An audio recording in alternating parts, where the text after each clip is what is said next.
Homeopathy में जो हमारे टूल्स होते हैं वो होती हैं मेडिसिन्स। हमारी जो मेडिसिन्स हैं वो ह्यूमन बीइंग पर प्रूव की गई हैं और उनके जो प्रूव सिम्टम्स हैं वो लिखी गई हैं जिस बुक में उसको मैटेरिया मेडिका कहा जाता है। मैटेरिया मेडिका के अंदर लगभग 3000 दवाइयाँ हैं और उसमें भी जो वेल प्रूव्ड मेडिसिन है वो 250 से 300 के करीब है। एक एक मेडिसिन काफ़ी लंबी है, बहुत सारे उसके अंदर सिम्टम्स होते हैं। हम इतनी मेडिसिन्स को एक साथ मेमोराइज नहीं रख सकते। हमें या तो इसके चीफ सिम्टम्स को मेमोराइज करना पड़ेगा या हमें उस मेडिसिन को उसकी जिस्ट से पकड़ना पड़ेगा। किसी भी मेडिसिन को उसकी जिस्ट से पकड़ने के लिए हमें यह पता होना चाहिए कि वो मेडिसिन बनी किससे है, उसका सोर्स क्या है। मेडिसिन और उसके सोर्स का जो रिलेशन होता है उसको कहते हैं doctrine of signature. Doctrine of signature में हम रिलेशन जानते हैं ड्रग का और उसके सोर्स का।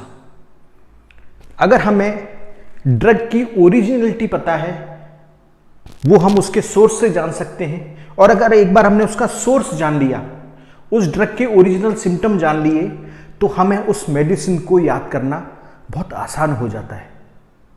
क्योंकि होम्योपैथी में आप लोग जानते हैं कि एक स्वस्थ आदमी में जो सिम्टम ड्रग प्रूव करती है, एक अस्वस्थ आदमी में उन्हीं सिम्टम्स को सेम ड्रग ठीक करती है।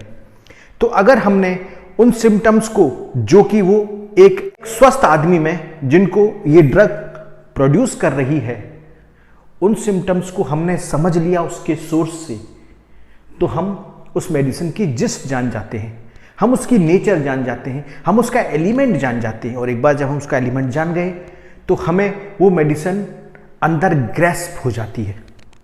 आज मैं आप लोगों से बात करूंगा होम्योपैथी की एक बहुत ही इंपॉर्टेंट मेडिसिन आर्सेनिक एल्ब के बारे में। चूंकि ये डेमो क्लास है इसलिए मैं केवल आपको कुछ कुछ पॉइंट्स बताऊंगा। अगर आप मेरी क्लास पूरी लेना चाहते हैं तो आपको मेरा जो कोर्स है वो ज्वाइन करना पड़ेगा। आर्सेनिक एल्ब, इसको सखिया भी कहा जाता है। इसको अगर कोई क्रूड फॉर्म में ले ले तो ये अपनी पॉइजनिंग के सिम्टम्स प्रोड्यूस करती है, और अगर इसको ज़्यादा मात्रा में लिया जाए तो ये पॉइजनस होती है, इतनी ज़्यादा कि इससे डेथ भी हो सकती है।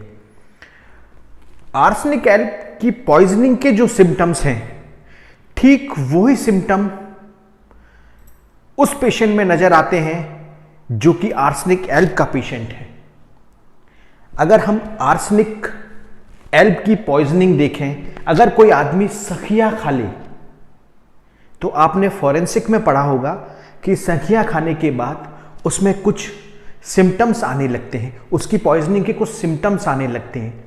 जैसे कि वो क्या होते हैं, उसको एक्सेसिव वॉमिटिंग होने लगती है, उसको डायरिया हो जाता है, उसके जो भी डिस्चार्जेस हैं, चाहे उसका पसीना हो, चाहे उसका डायरिया हो, चाहे उसकी वॉमिटिंग हो, वो सब एक्सकोरिएटेड होती हैं। ज्यादा पसीना निकलने से उसको बार बार प्यास लगती है, उसकी पूरी बॉडी में जलन होने लग जाती है, वो एक बेचैन स्थिति में रेस्टलेसनेस पोजीशन में आ जाता है, और उसको वो ना एक जगह बैठ पाता है, एक जगह बैठता है, एक जगह से बैठ के दूसरी जगह जाता है, दूसरी से तीसरी जगह जाता है, लेकिन कहीं भी चैन नहीं पाता। उसको पूरे शरीर में जलन होने लगती है, और इन डिस्चार्जेस से वो इतना सिंक होता चला जाता है कि एक टाइम पर आकर उसको ये महसूस होता है कि मेरे अंदर अब इतनी ताकत भी नहीं है कि मैं पानी उठाकर पी सकूं। तो वो ये कोशिश करता है कि कोई आदमी मेरे पास बैठा रहे जो कि मुझे कम से कम पानी तो उठा के दे दे। इससे हम आर्सेनिक की जानते हैं डिजायर कंपनी। उसको डर लगता है कि इतने डिस्चार्जेस मेरे निकल रहे हैं, कहीं मैं मर ना जाऊं, फियर ऑफ डेथ। वो डॉक्टर से कहता है कि डॉक्टर, मेरे इतने डिस्चार्जेस निकल रहे हैं, मैं इतना वीक हो गया हूं कि अब मुझे लगता है कि मैं बच नहीं सकता और मुझे आपकी मेडिसिन ठीक नहीं कर पाएगी, इसलिए मुझे मेडिसिन देने की जरूरत भी नहीं है। ये सब वो तब होता है जब वो आर्सेनिक को, सखिया को खा लेता है। सेम चीज आपको आर्सेनिक के इंडिविजुअल में मिलेगी। इस पेशेंट को बर्निंग होने लगती है। हां, इसकी खास बात ये होती है बर्निंग की कि इसको उस जलन में, उस बर्निंग में गर्म चीज से आराम मिलता है। आर्सेनिक का एक सबसे बड़ा सिम्टम होता है उसकी फेस्टिडियसनेस। अगर उसकी फेस्टिडियसनेस आपको समझनी है, मतलब उसका सफाई पसंद होना। बहुत पहले अफ्रीका में एक डिजीज होती थी जिसको अफ्रीकन स्लीपिंग सिकनेस कहा जाता था। उस स्लीपिंग सिकनेस में को ट्रीट करने के लिए उस समय डॉक्टर्स थोड़ी मात्रा में क्रूड आर्सेनिक दिया करते थे। उनसे उनकी वो स्लीपिंग सिकनेस ठीक तो हुई, पर उनमें एक अजीब सा सिम्टम पैदा हो गया, एक डिल्यूजन पैदा हो गया। उनको ये लगने लगा कि मेरे आसपास बहुत गंदगी है, मैं इतनी गंदगी में नहीं बैठ सकता। थोड़ी बहुत चीजें भी अगर क्लस्टर के रूप में रखी होती थी तो उसको ये लगता था कि मेरा दम घुट रहा है, मुझे ये सफोकेशन हो रहा है, इस क्लस्टर्स को हटाओ, मुझे कुछ नहीं चाहिए, क्लीन चाहिए सब जगह। तो ये जो डिल्यूजन है ये साखिया ने पैदा किया और यही इसके फास्टिडियसनेस होने का गुण है। कैंट रेपर्टरी में फेस्टिडियसनेस पे 2 मेडिसिन दे रखी हैं। The one is arsenic and the other is nux vomica. Arsenic और नक्सोमिका की फेस्टिडियसनेस में डिफरेंस होता है। आप हमेशा ये ध्यान रखें कि जैसे हमारे यहां कबीर ने दोहे लिखे हैं, रहीम ने दोहे लिखे हैं, उन्होंने एक एक जो शब्द लिखा है उस एक एक शब्द के हजारों मतलब होते हैं। ऐसे ही हमारी जो बुक्स हैं वो इंग्लिश राइटर्स ने लिखी हैं और वो कवि हृदय थे, पोइट थे। तो उन्होंने जो भी इंग्लिश के वर्ड्स लिखे उस एक एक वर्ड के बहुत बहुत सारे मतलब होते थे। फेस्टिडियसनेस का अगर आप मतलब देखेंगे तो इसका मतलब सफाई पसंद भी होता है और इसका मतलब नुक्स निकालने वाला भी होता है, नक चढ़ा भी होता है। आर्सेनिक और नक्सोमिका की फास्टिडियसनेस को अगर हम डिफरेंशिएट करना चाहें, आर्सेनिक एक कमरे में है, उसको अगर दीवार पे एक पेंटिंग हल्की सी टेढ़ी भी दिखेगी तो वो कोशिश करेगा कि उसको सीधी कर दे। उसको अपने कमरे में हर चीज व्यवस्थित रूप से चाहिए।